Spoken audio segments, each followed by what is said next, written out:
Good day, lords and ladies, and welcome back to Age of Fear 2. I'm not feeling particularly fantastic today, so we're just going to do the other intro mission for the demon campaign, and which is to attack the Tower of the Void, and then we'll cover the next story mission. The Conclave's laws ruled the arena.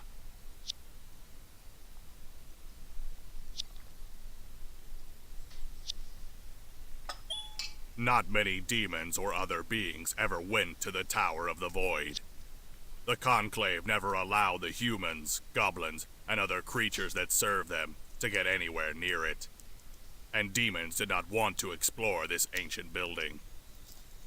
If there was one thing in Underworld which demons feared, it was the Void itself. Legends say the tower has a direct connection to the Void. Nevertheless, one of the functioning portals was there, and Belcara knew it was her best hope of escaping Underworld. She also knew there would be dreadful creatures guarding the portal itself. Belcara entered the building, expecting heavy defenses.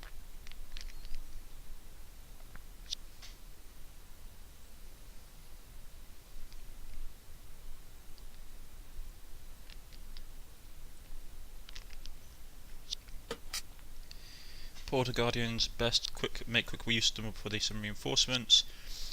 Rebel at succubuss, you will not pass. I'll make you eat those words. You'll see about that. Brothers, summon the golems. Right, so here's a mission. We have a couple of what looks like guardians, or at least some kind of spell users. Like I believe that they were gate guardians. Yeah, sorry if I'm not sounding fantastic today. I'm not feeling particularly well, but I wanted to put out an episode for this. It will probably mean that you won't get an episode of Wastelands 2 in the morning, tomorrow morning. So, right, so he's going to assault the magic users straight away. Anything else? The developers have contacted me about the Sacred Dagger or the Sacrificial Dagger. They weren't particularly happy of it being a cursed weapon. They felt that it wasn't powerful enough to justify the term cursed weapon, so they stopped it. Right, so he summons clay golems. My character takes poison damage. Not a lot of problems. Artificer, that's what they are. Artificers in D&D rules are basically magical users that make magical artifacts like golems or magical weapon items. It's actually one of the classes that I enjoy playing in D&D as an artificer. It allows you to have a lot more RP options. So we start pummeling on these guys.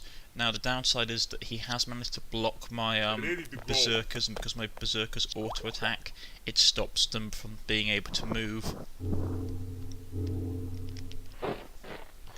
The fact that they're being able to summon so many clay golems without using mana is a bit worrisome, but it's probably a special ability just for this level.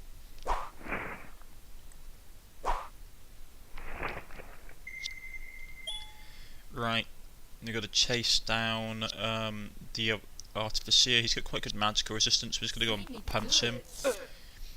Cut a huge wound open in his chest. Have the imp stop bombarding people with magic.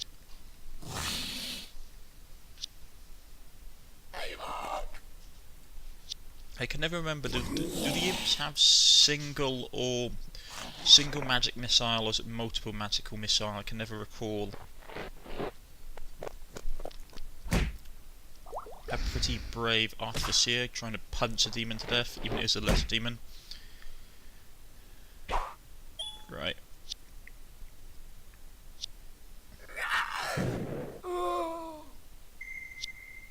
No, apparently they only have one shot. That's my imagination. No, they have two. Interesting. They must have... Oh, it's multiple magical missile. I keep on forgetting that. Plus, I was going to say this right now. I wasn't particularly feeling fantastic when I recorded this. So if I make some tactical errors, it's purely because I'm not totally with it today. but I thought you guys deserved to have a nice episode. Clay Golem tries to kill that terror. Will eat the Artificer using the greater terrors, and shoot the Clay Golem full of fire. To battle. Interestingly, the Clay Golem, historically speaking, is a like they exist throughout folklore, but the most well-known example of them is the Clay Golem of Prague, which is a really interesting story if you want to look it up. The summoner and his slaves died quickly. Unfortunately, he had been able to alert the demon guardians before she finished him off. She could see the demons quickly closing in on her party. She knew her party was no match for the demons, so she had only one option. She quickly leapt into the portal to the human realm as she saw the first guardian fiend approach. As she was being transported, she was able to hear the terrified, pain-filled screams of her minions as they were devoured by the demons. Yeah, so you can see that's pretty much like, it doesn't change much. We appear right in the same place, I believe, and all the same stuff happens, so I thought we'd just pick up with the next story mission that we were doing, which is to try and take out the orcs and the lone human knight. Judging we're playing the succubuss, it's probably going to be that we're going to seduce the human knight to work for us. Yeah, they haven't taken at this moment, like the cursed dagger has had, or the dagger has had the cursed effect taken from it because the developers didn't think it was really worthy of the title of being a cursed item. Had to sort of agree. They could have either taken the curse, off of it, or they could have made the dark dagger a lot more powerful, thus justifying its cursed status. As it is, it's a rather like, I wouldn't say mid-tier magical item. It's a rather like, the sacrificial ability is nice. You can't use it on minions. You can't use it on summon minions, which I think is a bit of a shame. But I can understand why they didn't. It would have made the item a bit too overpowered. You saw my armor. We'll move the spider up to support those two melee experts. Only problems with the summoners is they don't start with magic. It takes them a couple of turns to build up charge, which I can sort of understand. I mean, I don't like it, but at the same time, it stops the summoners from being massively OP. Ugh. I will get you, Orc, even if it's the last act of my life. I definitely like his spirit. So yeah, the human's going to go down. To be honest, this is actually a surprisingly challenging early fight. Having enemies that have 3 hit points is actually a relatively nasty thing when only one person in our party has that. Kill off the orcs, or kill off the goblin. You can see that now we have morale taking effect. As you look along here, high morale, yeah, this has been added as well. It gives us morale is going to become a lot more important to the game. The developers want morale to play a much more crucial part, so you have to think more tactically about how you use units. They don't want people just to do a whole lot of lone wolfing, which is what you can sort of do with powerful hero characters and powerful elite units, is that you can end up sort of soloing your way through weaker enemies without much issue, which is something that developers, I think, want to fix. They're very much of the opinion that group tactics and strategy should work more, to be like the more focal point of things, rather than just pure brute OP-ness of character stats. I thought I could summon more than one. Maybe I didn't have enough mana. Definitely says I can do multiple. Maybe I'm just doing something wrong. But yeah, I mean, to be honest, I find the summoners are a bit weak early on because they don't start with any mana. I might have to give them a mana potion off the bat so they can actually do stuff. Hello there. Have my melee units out front. I'm using the spider to basically for its snarl ability, which is nice. These orcs are going to be a pain. Level 3 orc, like 3 health bar orcs are nasty, considering where most of my own units only have 2, and that orc goblin assassin is going to be a pain. since I have no anti-venom. Ready to go. So let's pull my units Find back my and I sword. lure my enemies in. Rule of thumb, folks, if you want to have the most effect in this game, you really want to be the one that attacks first. Never receive an attack unless your characters have high defense.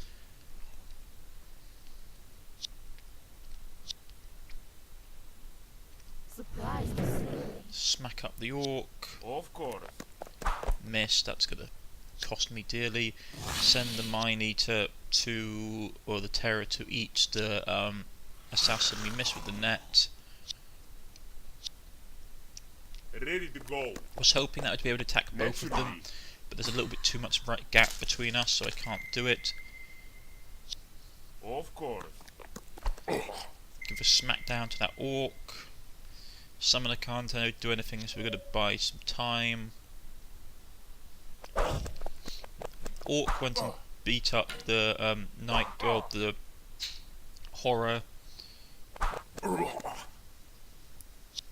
Berserkers are hacking away at stuff and inflicting damage. Father, I will come join you. Yep. I'm not on top form today, folks. Don't expect any like really witty commentary from me. I must not have enough magical power to summon more than one.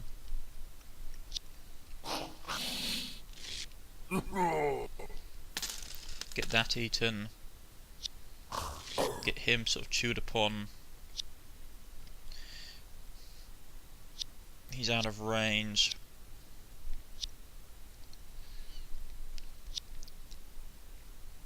Hello there. I really don't want the assassin to be able to shoot, so I moved him into there, even though it'd probably result in my barbarian getting killed. My opinion was that barbarians are relatively cheap to replace, so I want to try and buy time for the rest of my units. Yeah, I lost a barbarian. It was always going to happen. The barbarians had 2 hit points, so it's pretty easy to squish them. To battle. And the berserker chops the assassin. Bit of a shame. I mean, I lost a barbarian, but then it's not a huge loss. I can always place them. One thing I have learnt from doing this is that if you can, folks, never open up treasure chests using melee attacks. Use magical abilities to open them, like Fireball or Firebolt. Just because if they do pop out monsters, you don't want to be right next to it so they can swarm you.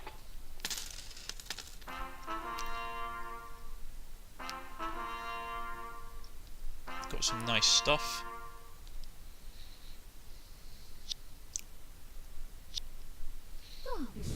A really straightforward battle, but this is relatively early on, so you don't expect anything like super complex or tricky to come out of the early missions.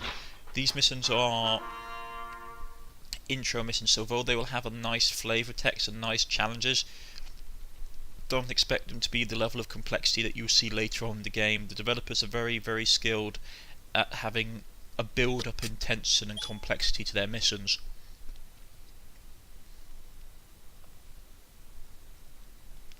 As she expected, the goblins and orcs were no match for her tribe of warriors. Soon the clearing was filled with the stinking carcasses of the greenskins. Belcara ignored her men as they scavenged the bodies for trophies. It seemed a senseless thing to her, but was harmless enough and kept them happy. She approached the knight who, she assumed, had eventually fallen under the greenskin onslaught. Perhaps one of her barbarians had taken him down, but either way, she did not care. As she drew closer to the knight, she was surprised, yet pleased to see that he was still alive. "Stop!" she shouted at one of her men, who had also just realized that the knight still drew breath. "I want him alive!" The barbarian backed away slowly, clearly displeased with his chief woman, but not daring to disobey her. She had shown the men early on that not only could she be the woman of their wildest fantasies, but, when displeased, she could also become an insatiable and bloodthirsty beast. The barbarians finished killing any greenskins in the clearing who remained clinging to life, then began readying themselves to head back to their temporary camp. The knight and his gear were so heavy that it took 3 barbarians to carry him back. Back at their encampment, Belcara ordered her men to carefully remove the knight's armor. She saw his face with its smooth skin and unblemished complexion, and could tell that he was a young man. A very handsome young man. He could be my guide, my ticket to navigating and controlling this world, she thought to herself. She sat by his side, watching him for quite a while. As he began to come around, she put on her most seductive smile. She wanted to make sure her beauty captured him the instant he awoke. As an extra measure, she cast a strong enchantment of seduction on him. As his gaze fell upon her, she knew he was hers. Perhaps I didn't need to use magic after all, she thought. The knight opened his eyes. I noticed you among these warriors, my lady. You seem quite nice. I assume you are not from these lands. Belcara felt a tension between them, which she really liked. She spoke in a low, husky, sensual voice. My tribesmen rescued you last night. They said you fought bravely. What, may I ask, is your name? My name is Sir Percival, my lady. I was traveling to Redcastle with my men when the greenskins ambushed us. Belcara knew she needn't bother to renew her charm, as Sir Percival was completely enthralled with her. After a few days spent recovering at the camp, as a sign of his gratitude, Sir Percival was able to stand and vow to protect Belcara. He also shared his maps with her. They showed the location of all the local human settlements. Using this information, Belcara decided that they would head for the closest settlement, Fort Wolfholt. Was kind of hoping that stuff would pop up like other stuff would appear on the world map, but apparently we're only getting story missions so far, which is a shame. But I look forward to it. Sir Percival made an excellent guide. The party quickly arrived at the wooden palisade on the outskirts of Fort Wolfholt. The guards on duty at the edge of the arena were very wary of the barbarians, but Sir Percival was able to convince the guard to let the entire party enter. They were even given an empty barracks to stay in for the night. All of the party were quickly able to drift off to sleep after the long journey to Fort Wolfholt. However, it was not long before they awoke to loud screams. Sir Percival was the first dressed and went outside to speak with the guards. He then gave his report to Belcara. Milady, the fort is besieged by a necromancer and his servants. The guard said there is no need to worry. They claim the mad necromancer appears a few times each month, but that he does nothing but scream. I was told to ignore the incident. The guard said he will tire soon and be gone before dawn. Belcara had no intention of allowing a necromancer to go about his business while she was in the area. I must see this madman. I have never seen the undead before, and it may amuse me. But, my lady, there is no need for you to. Sir Percival was cut off by Belcara. Silence, knight. You are to come with me. She and her party went to the palisade, and there they saw the necromancer. He was a ragged-looking man, and his undead troops appeared as shady figures. She listened to the madman rant. You pathetic lowlifes! You will all serve me! Oh, it seems there is a demon among you. What are you doing here, foul succubuss? Belcara could not afford to let the necromancer finish. His words jeopardized her fake identity. She jumped over the palisade and ran headlong into the undead group. Her barbarians did not hesitate to follow her into the fray, with a loud war cry. I get the feeling our ego is going to cause us problems on going forward. As you can see, yes, he's taken the developer's taken the curse stat off the Dark Dagger. It sort of needed it. It wasn't really worthy of having the cursed item stat. Unfortunately, there isn't anything really worth equipping to replace it with, so she's going to have to keep it for now.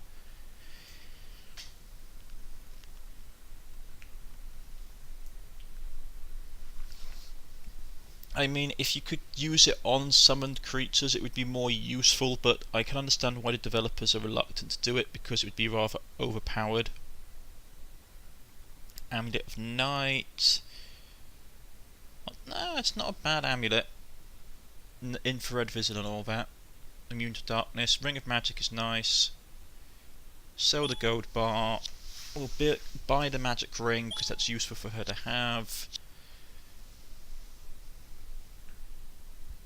Not a lot of items at this stage in the game, so she'll have to chuck the Dark Dagger back on.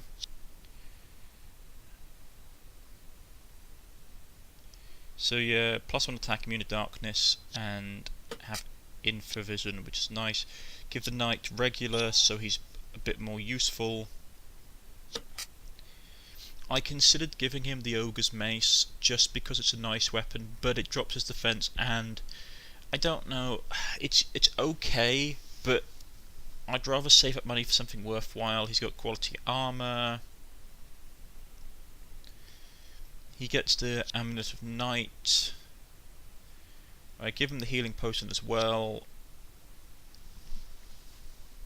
I mean, this is very early in the game, so there's not a lot of good stuff coming out. I mean, Ogre's Mace is okay.